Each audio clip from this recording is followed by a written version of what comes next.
We've been covering a subject here rather extensively, which frankly has taken a few programs.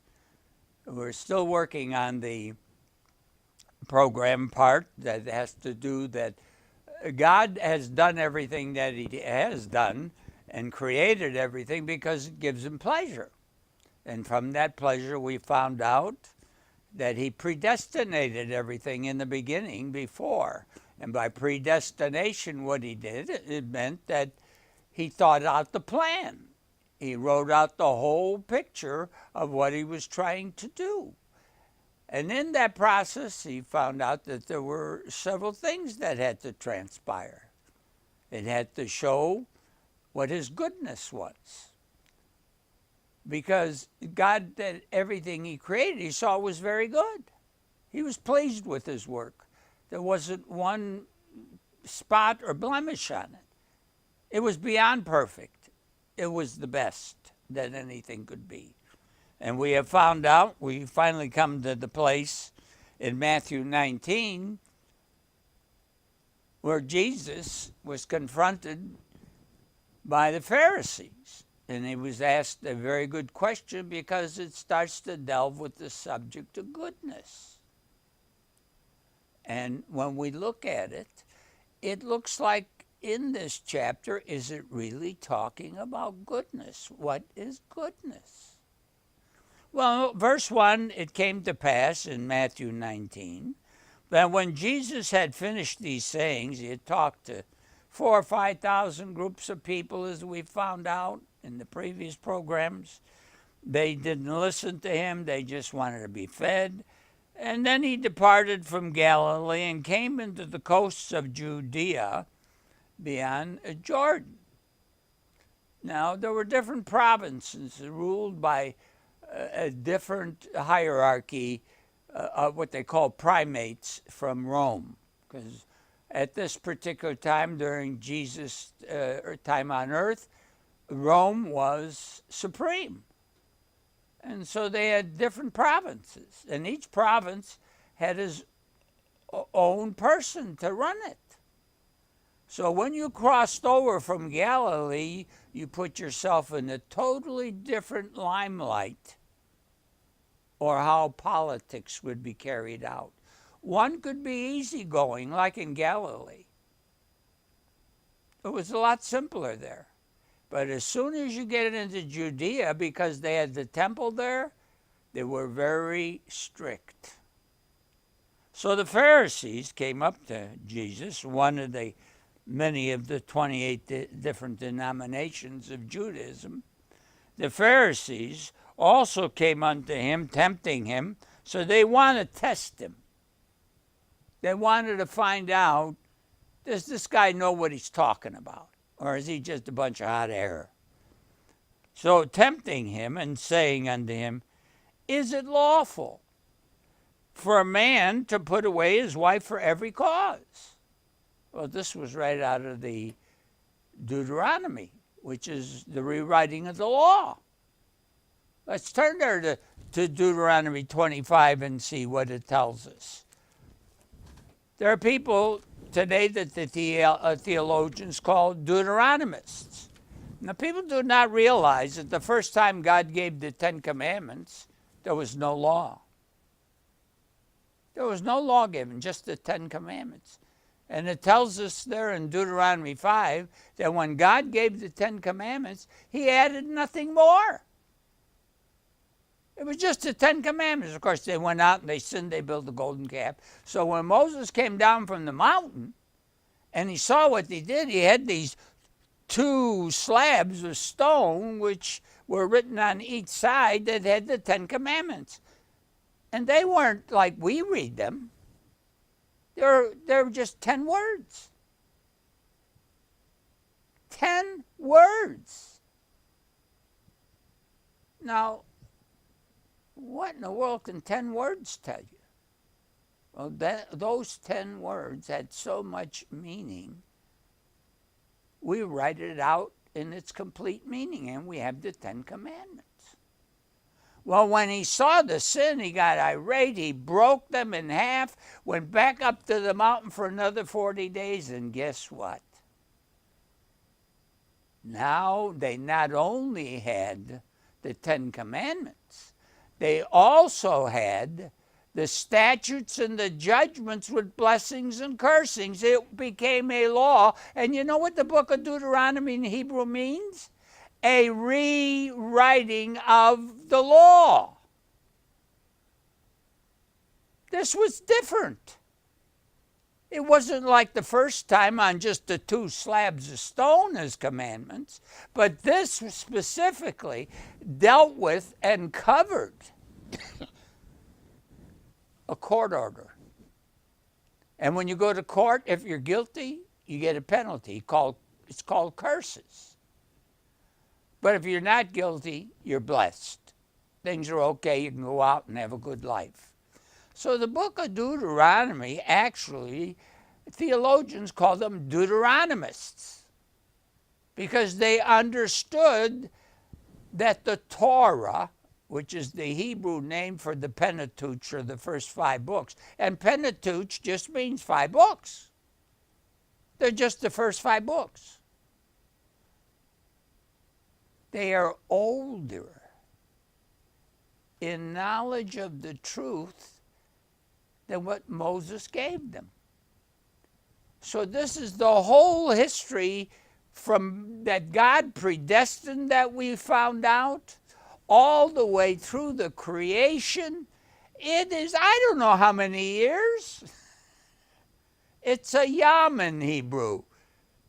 It just means time without end. It's eternity. So I don't know. But Deuteronomy was specific. It was precise. It said what it meant, and if you didn't do it, you were guilty, and you had to pay the penalty. That's what a law is, isn't it, people? A law is not a law until there's a penalty. And we have to understand that and comprehend that and realize that. So we see when we get to Matthew 19 to talk about goodness, that this goodness that was proclaimed, frankly, I don't know how long ago goes. Do you know that we do not, there was no calendar that existed as a world calendar until just 500 years ago? This is 2013. We're going back to the 1500s. That was it. So the Pharisees came, and they asked them this question. And in Deuteronomy 24, which is called the Deuteronomist, we're going to find out that it's going to tell us about this question that they were asking Jesus. Is it okay for a man to divorce for any reason, according to the law? Well, in Deuteronomy in verse 1, it says, when a man has taken a wife and married her, and the word married there is not what we think of as marriage, but the word is Baal, B-A-A-L. It's a false god. When he bails her, he becomes the boss. That's what it's telling you. And it come to pass that she find no favor in his eyes. He doesn't like her. That's the question. Because he has found some uncleanness in her, then let him write her a bill of divorcement and give it to her hand and send her out of his house. That's the answer, people. That's what they were asking him in Matthew 19. That's it.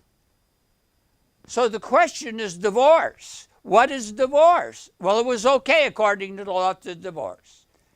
And marriage gets involved in this goodness by the Pharisees coming up to Jesus and asking him, can a man, is it lawful, is it right for a man to divorce his wife for any reason? Well, we found out in Deuteronomy 24, according to the law, it's correct. He could divorce her. According to the law of Moses, God allows divorce. But why does he allow divorce? Because he knows that if you're not acting together in peace and harmony, that house could be a corrupt family. And not only damage to the husband and wife, but the children will be scarred. And not only that, they might end up murdering each other. And God would rather have them part than murder each other for a carnal people. And these were carnal people. The Israelites were carnal. Why were they carnal or like beasts? Because the first thing they did when they got the Ten Commandments, they sinned, right? They didn't obey God, their Father, right from the beginning. I want you to see what they were lacking. They were lacking something very important in Deuteronomy 5 and verse 29. We're going right back to the Ten Commandments when that's all they had, right? And it says very simply and very clearly, here's what God said after the Ten Commandments when he gave them. He knew they weren't going to be reliable. After all, they just came out of slavery. They knew all the gods of Egypt. Moses knew all the gods of Egypt. He was raised as a prince of Egypt. He knew the whole history of Egypt, all about their gods, why they worshiped, everything. And notice here in Deuteronomy 5 and verse 29, right after God just gave them 10 commandments, he says, here's what God told them. Oh, that there were such a heart in them, and a heart means their deep desire. What they want more than anything else, because the heart is a symbol of what pumps life into a person, has a reason for being. That they would fear me and keep all my commandments always, that it might be what? That they might get salvation? No, that it might be well with them. All the 10 commandments can give you by keeping them is a good, prosperous, cared for human existence, but no salvation. No salvation. That's what it gives you, you see. So this question was a very viable question. The problem was they were criminals. They were sinners. They didn't even have a right to go into the promised land, and they couldn't, could they? They had to wander in the wilderness for 40 years, and that whole generation died in the wilderness. They never got into the promised land. It was the next generation under Joshua that got into the promised land. So the question was very apropos in Matthew 19, what the Pharisees asked him. And then in verse 6, Jesus comes out with this very plain statement. And you don't really grasp, very likely, the extent of this statement. This goes beyond marriage. This statement in reference to marriage gets right to the heart of goodness. What is good and what is not good. All right? Now, I'm going to restate that. When we say something is good, can anything be wrong with it? Of course not. If there's anything wrong with your goodness, then it's not goodness. Is it? You know, the Catholic Church, it's an interesting thing to have a teaching.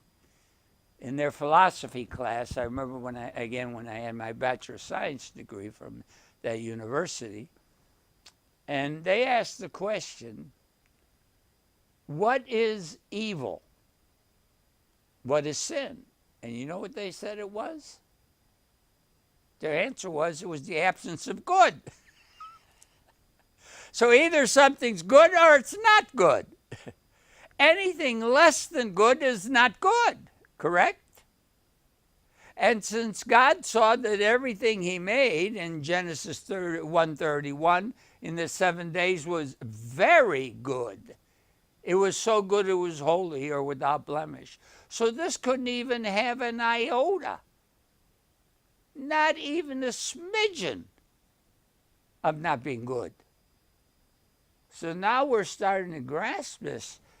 Marriage is far more than just a union of a man and woman.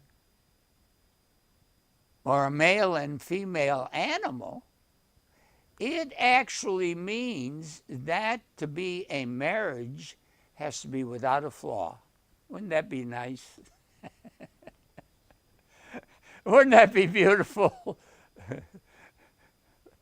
That's why Jesus Christ said very plainly, he says, sufficient for the day is the evil thereof. Don't worry about tomorrow. It's going to have its own problems. Just take them day at a time. Deal with them that way. So here the subject of marriage is way beyond marriage. So in verse 6 of Matthew 19, verse 4, he said, and he answered and said unto the Pharisees, haven't you read, didn't you read this before in the scriptures, that he which made them at the beginning, he's talking about Adam and Eve, isn't he?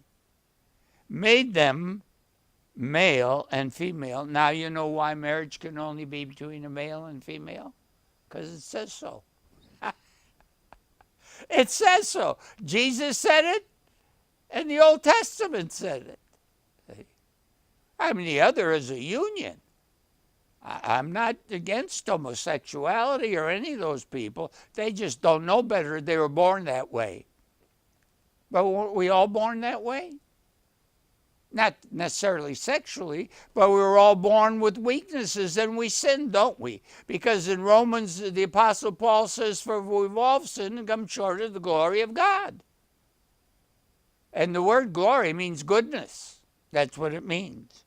So here's the striking answer that Jesus gave to them.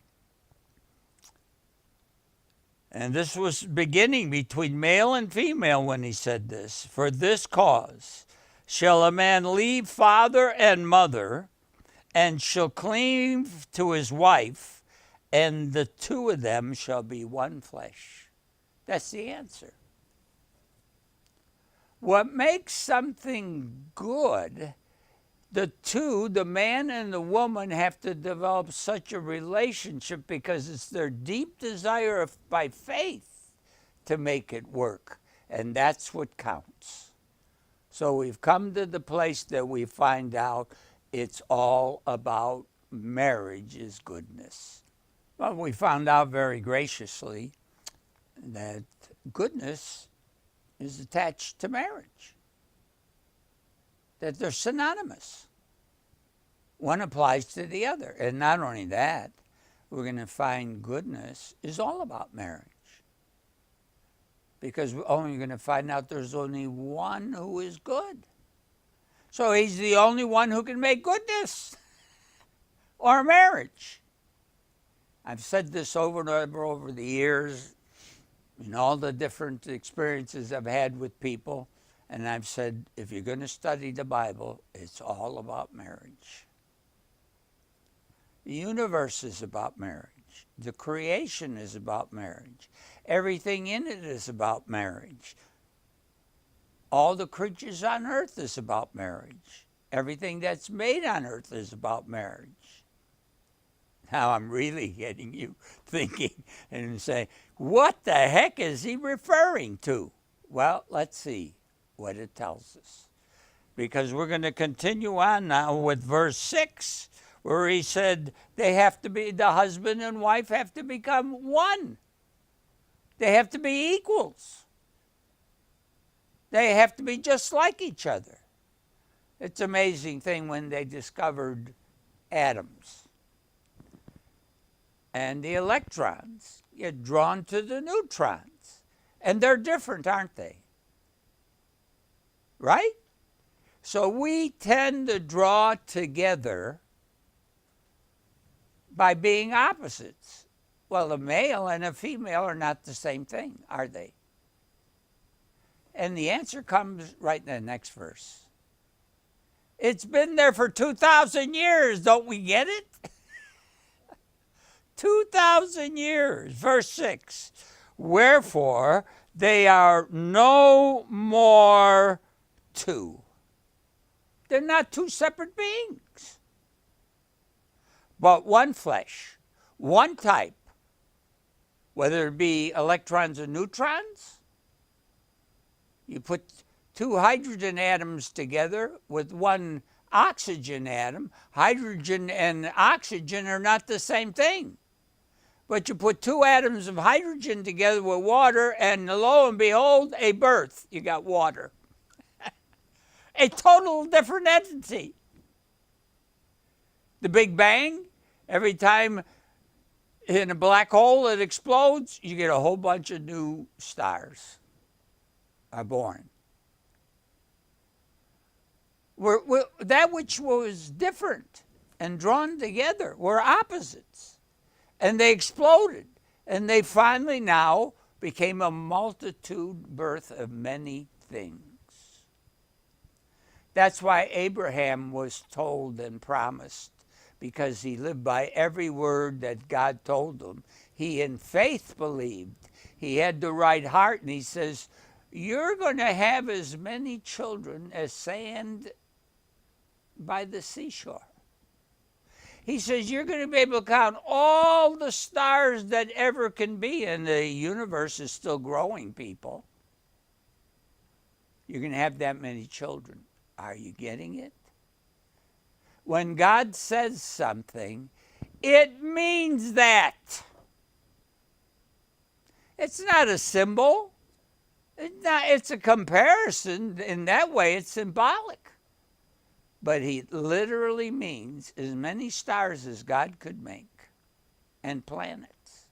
As many grains of sand on the seashore, Abraham was going to have that many children. And he's going to, because the book of Revelation tells me that when we get there. That's just what the book of Revelation is about. So it's very succinct. Marriage means not just between a man and a woman. Marriage is whatsoever God joins together, man shall not put asunder. Do you get it? Anything that God created, he's saying, keep your cotton picking fingers out of this. And they are cotton picking fingers too. We used to say that all the time when I was a kid. You better get it. You know, when you go to a doctor and he gives you a pill. And I asked my dentist this one day. And I said to him, I said, you know, every time I get a prescription from you, you write it in Latin. Why don't you write it in English? And you know what he told me? It's all about semantics. It's all about language. He said, the reason we can't tell you what we put in it, because we're afraid we know what we know we can use that makes you better, but the trouble is that we can also kill you. Whatsoever God has not put together, man shall not put asunder. So what goodness is anything God makes is very good. Isn't that what he said? He said it in the beginning. Are you getting the message? Are you grasping the severity of what I'm telling you? When you read this book, you know what's wonderful about this book? Again, I'm going to pause and sidestep a little. Do you know that every holy book in the world is holy? It's just holy to different people. If you were an Egyptian from the children of Mitzrayim in the Bible, the original Egyptians were not Arabs. They're from the children of Mitzrayim. All right? Their holy book is called the Book of the Dead. You know why they call it the Book of the Dead? They tell you how to get out of hell and be resurrected. That's what they tell you. If you go to the Muslims, you go to the Quran. And they are very, very holy books to people who are Muslims. And they should be highly respected. I read the book of Quran. I found out most Muslims have never read it. I read it, but they didn't. You know why? I wanted to see what they believed. And when I checked it, they were right. They believed during their time, because polytheism, or the worship of many gods, was so prevalent, that Muhammad proved there was only one God, one Father, who created all things. It's a holy book to them. You know, if you were an Indian, you'd use the Vedas. Remember, we found out in the beginning that it's the way you think that's important. So the holy book of Vedas, which is the Indian holy book from India for those who believe in that faith, like Buddha, they believe you had to change your mind. So you just get rid of all thoughts in your mind so you can get a new mind. That's a holy book to them. All books are holy. But you know what's unique about this holy book? This book covers all the history of all people. And that's exactly what the Muslims call it. They call it the Book of the People.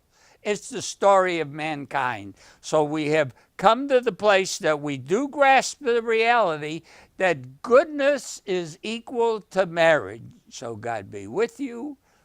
We enjoyed having you. This is your host, Art Mokarow, telling you to have a good day, and we hope you all be with us again.